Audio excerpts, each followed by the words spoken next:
Today we're talking to Chuck and Mary Jo about the incredible garden that you're about ready to see. Why did you start this big project?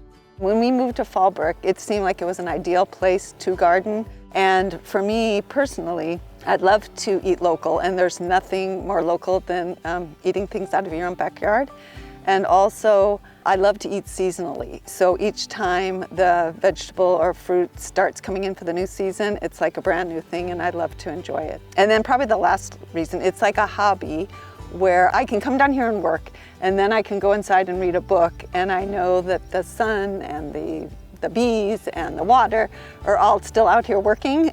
So the plants are still thriving even when I'm not here. So it's like a great hobby. It took probably a good year for everything to get implemented into the ground.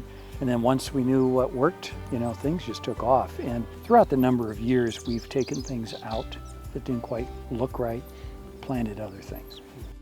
I do plant some things from seed. I do keep some seeds, especially things that are easy to start from seed. Love to buy things here locally, so we shop at Joe's and at Grangetto's. We've been known to pick up things at Home Depot and Lowe's because they bring in lots of plants. And then there's some specialty gardens around, Green Thumb, Diane's Herbs. We are part of the Fallbrook Garden Club, and so people share plants and seeds there too. They just can give you so many tips. So, talk to people who live around here, and they will say, oh yeah, wait another month to put in your watermelon, or do these kind of things that are just helpful hints. And don't get discouraged, because we did not amend the soil very much to start with.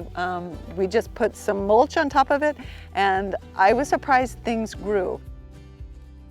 The Potter bench that Chuck originally made me and then converted into a outdoor sink, I love that. That's probably my favorite single feature, because I can rinse out all the soils out here, all the bugs, and then use that water to water again.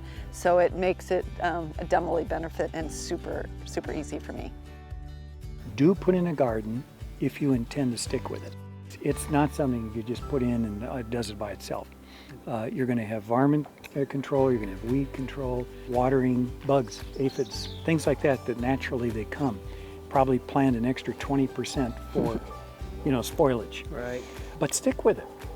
It's a lot of fun. It's a good activity to do. And you can also start small.